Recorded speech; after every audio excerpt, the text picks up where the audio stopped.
El amor aparece de repente como sorprende el sol en primavera. Lo que era frialdad se vuelve hoguera y muda al aterido en asco ardiente. Un enjambre dorado diligente cuida en el corazón la colmenera. El más duro se torna blanda cera, rezumante de miel adolescente. Lo pintan ciego, pero ve en lo oscuro y se escuda travieso en la ceguera para lanzarte el dardo más seguro. Te ovilla la razón como hilandera y eres uso en su mano en el futuro, quedando para siempre prisionera. El enjambre dorado.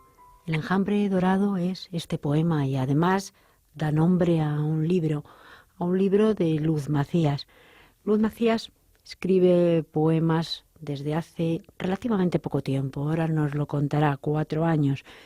Ya presentamos aquí El grito de la mariposa, su otro poemario, su primer poemario. También escribe relatos, se ha lanzado al mundo de la novela, pero de todo eso nos hablará a continuación. Lo primero, bienvenida, Luz.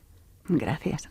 Luz, como digo, empezó hace relativamente poco tiempo. Digo relativamente poco tiempo porque ella, aunque de apariencia muy, muy joven, pues tiene unos años y sin embargo se ha dedicado profesionalmente a otras cosas, también nos contará, y un buen día decidió que lo que quería era escribir. Escribe no bien, lo siguiente, muy, muy bien. Y además es algo sorprendente precisamente porque tenemos la idea de que aquel que escribe, escribe desde niño, que siempre ha tenido esa ilusión y ahí está. ¿Cómo es en el caso de Luz Macías? Y luego hablaremos de su obra. Primero quiero dar las gracias a la UNED por tenerme aquí haciendo esta entrevista, seguramente inmerecidamente, y para mí es un honor estar contigo, Isabel Baeza. Y luego, bueno, pues en respuesta a lo que me estás diciendo, yo vengo del mundo de la música, yo he tenido un estudio de grabación de música 25 años, he estado hasta hace unos 10 años. Y luego, por circunstancias personales, porque era un estudio que compartía la propiedad con mi marido, yo he cambiado de estatus de casada al de divorciada y entonces en ese punto de mi vida pues cambiaron muchísimas cosas. Y entre otras dejar de trabajar. Entonces me volvía la vista hacia mi casa. Allí ya tuve que cuidar de mi padre, que había venido a vivir conmigo 4 años antes, muy mayor. Y entonces pues dediqué mi vida sencillamente a él, lo cual me parece maravilloso porque en estas páginas de este libro lo habrás encontrado, que sé que lo has leído, era una persona extraordinaria, muy importante en mi vida. Ahí fue como estando en casa, con lecturas y con muchas charlas con él. Él me decía también, siempre me animaba a escribir porque sabía que me gustaba muchísimo leer y que podía a lo mejor tener un cierto gusto luego a la hora de plasmar lo que uno aprende en la vida con tanta lectura en la escritura. Y así fue como empecé jugueteando con mi padre a hacer poemas que le leía y que él consideraba, como no podía ser menos porque me adoraba, estupendos. Papá, ¿te gusta? ¿Está bien? Y dices, hija, sí. Dice, solo hay 2 clases de poesía, la buena y la mala. Y la tuya es la buena. Entonces, con ese ánimo que me daba mi padre, pues así es como empecé a escribir poemas. Y la verdad es que el primer poemario, que también tuve el honor de que me presentaran aquí, con este primer poemario lo escribí en 3 meses. En 3 meses salió. Tenía yo mucha prisa porque sabía que el tiempo de mi padre también era breve. Y yo conseguí que pudiera estar en el Ateneo de Madrid sentado viendo cómo presentaba el primer poemario. Tuve también la suerte de que se fijara en este texto un editor, José Membrive, que es un editor catalán, Editorial Carena, que es profesor de literatura, que le gustó lo que hacía y que me lo publicó. Y así es como empecé. Así surge El grito de la mariposa. Pero es curioso, porque empezar a escribir supone el tener pues una vida detrás, muchas vivencias, aunque es verdad, como te decía al principio, que mucha gente empieza de muy joven, bueno, porque empieza a sentir de muy joven. 25 años como profesional en el campo de la música, algo totalmente diferente, aunque el arte siempre está unido, claro, pero tenías otras encomiendas, digamos, dentro de tu trabajo. Empiezas a escribir y te es sencillo. Cuéntame un poco este primer libro, ¿qué es lo que refleja o qué querías tú reflejar en él? Para decírtelo, lo mejor que puedo hacerte es leerte la breve nota al lector que te indicará muchas cosas.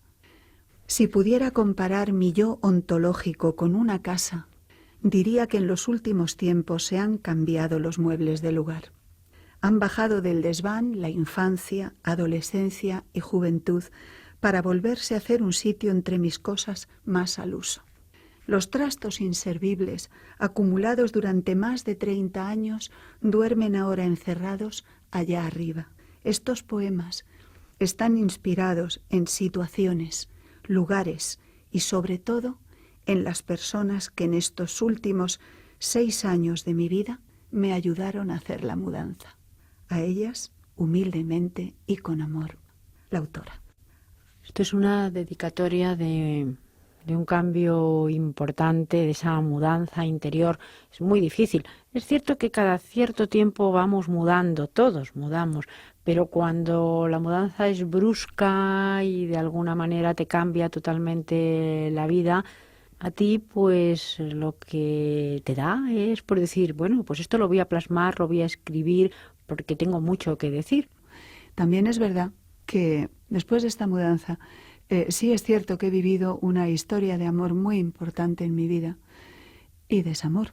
Y eso ha sido, si te fijas bien en lo que quiero decir, en esa nota al lector, hay agradecimiento a esa persona sin la cual probablemente no hubiera escrito ni una línea. Pues ahí está, para bien o para mal, ya sabes que hay poemas de amor, casi todo ese primer poemario es un poemario de amor. Este sentir es totalmente necesario para aquel que quiere transmitir. Hay que sentir. Y además hay que sentir con fuerza para cualquier cosa que hagas en la vida. La indolencia no llega a ningún sitio, sin embargo, el sentimiento, aunque sea un sentimiento que te haga daño y que te haga sufrir, también es importante. Y así surge también el enjambre dorado. ¿Qué es el enjambre dorado? Este segundo poemario. Me gustaría mucho remarcarte que en este último poemario he tenido el honor de que vaya prologado por Pedro Felipe Granados. Pedro Felipe Granados es catedrático de literatura y ha recibido en el año 2012 la Cruz de Alfonso X el Sabio. Y además está tan bien escrito que le digo, Pedro, van a comprar el libro por tu prólogo. Y del magnífico prólogo de Pedro Felipe Granados a una nota al lector con la que comienza el poemario y que me gustaría que nos leyeras. A los seres que elaboraron la miel más dulce y la más amarga, el enjambre dorado que ha conformado la sólida colmena de mi vida. A ellos y a ti, lector, debo el impulso de abrir cada mañana mi ventana. También hay amor en este poemario, también hay desamor, hay amistad. Tengo que decir que, por ejemplo, el poema con el que hemos abierto está dedicado a un amigo. Está dedicado a ese poema que se llama El enjambre dorado, como el libro, a Pepe Loeches. Pepe Loeches ha sido mi socio durante 25 años del estudio de grabación de música. Y Pepe es el único técnico de sonido y creo que probablemente no sé cuántos cantantes tendrán 5 Grammys como ha tenido Pepe.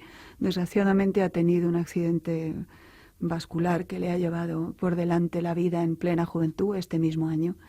Y bueno, pues él, además de ser un técnico de sonido importantísimo, era colmenero. Le encantaban las colmenas, él vivía en su pueblo Albalate cuando se retiró y entonces por eso el enjambre dorado me pareció que era oportunísimo, que ya estaba escrito el poema, aunque él se lo leí y me dio tiempo a mandárselo y lo leyó. Yo le recomendaría a los jóvenes que siempre vivan con pasión, porque la vida es eso, pasión. Desde luego, además, Luz, yo pienso que ese interés lo tenemos dentro. Siempre lo tenemos dentro y lo tenemos que buscar. Ahí está, seguro, seguro, en algún rincón. El enjambre dorado, además, como te digo, es amor, es recuerdo también. ¿Qué es? Pues el enjambre dorado está dividido en 2 partes. Una parte, poemas de amor, y luego es el totum revolutum de la vida, que tiene de todo. Y la primera parte la he titulado Tensó el arco Cupido. Y la segunda parte, La gota en el torrente. Tensó el arco Cupido y cobró mi corazón con su cierta saeta. ¿De qué estaba impregnada? No sé, pero sospecho que el veneno llevaba, al menos, una gota de sangre de poeta. Podemos leer otro poema de la segunda parte. Somos solo una gota en el torrente. Es tan frágil el ser. Pero qué hermosa gota cuando pende al extremo de la estalactita.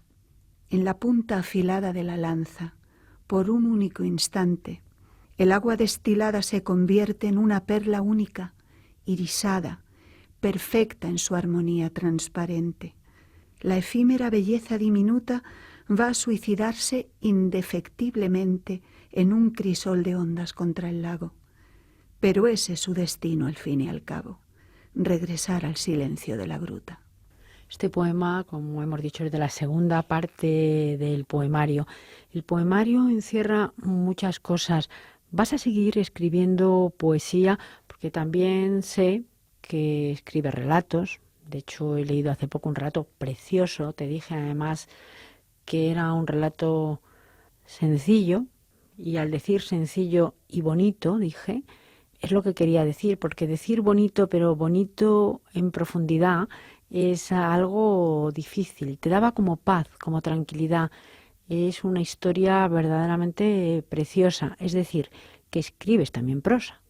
Pues sí, me he atrevido con ese primer relato, pues a instancias de una escritora del sur, Antonia Vocero, que me dice: Luz, estamos escribiendo una antología de relatos que encierran un secreto.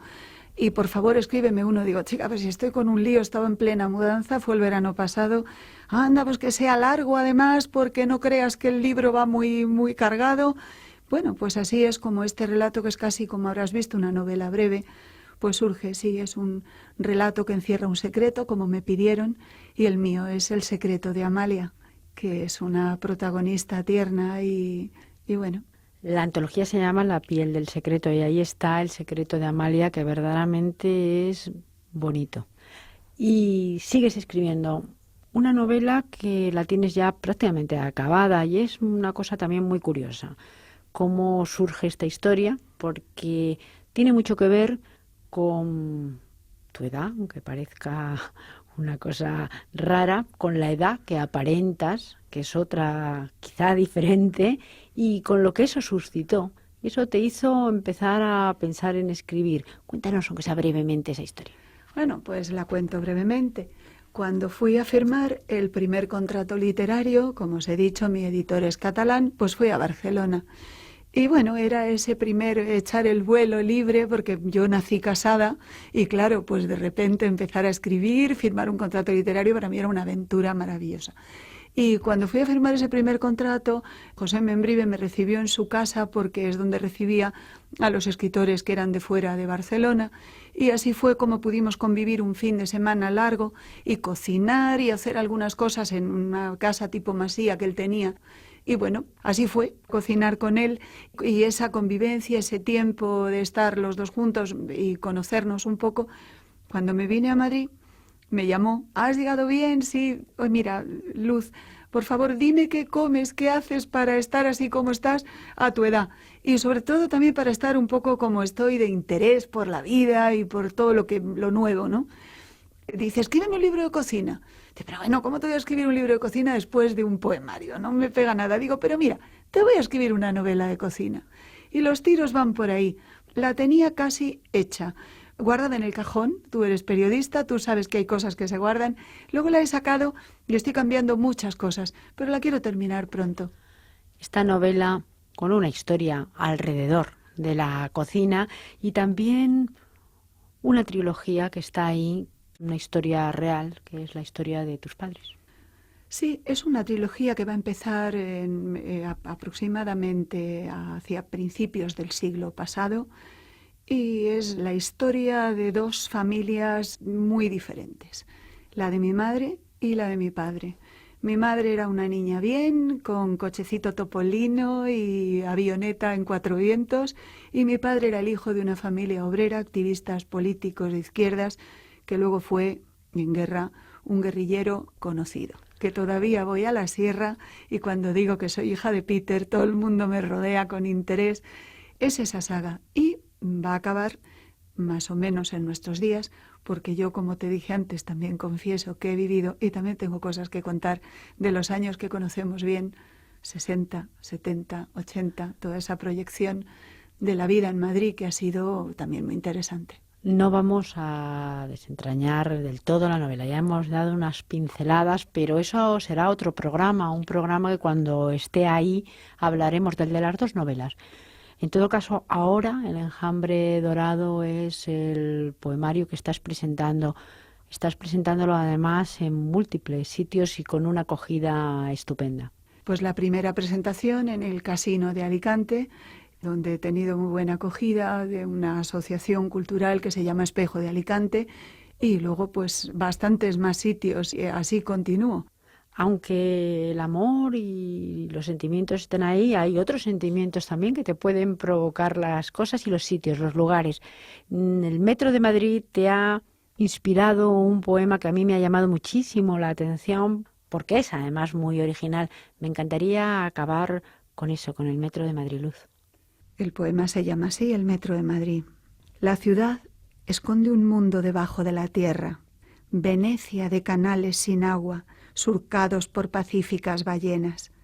Esta caverna, donde no sale el sol y nunca hay luna llena, cobija en sus entrañas las 12 tribus de Israel enteras.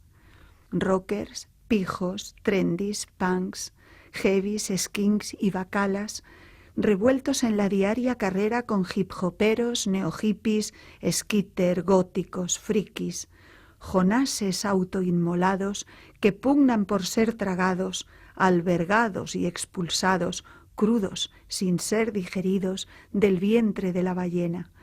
Me sumerjo entre toda la gente, mientras buscan mis pasos la salida del laberinto de los 100 conciertos, y cabalgo la cima a la serpiente, cuyo lomo de acero transporta a la mesnada dócilmente. El azote del viento anuncia que llegamos a la entrada, sésamo de la cueva de la ciudad encantada. La mano del recuerdo de mi padre me sube la bufanda. Tápate la boquita, no te me pongas mala. Muchísimas gracias, Luz. Gracias a vosotros.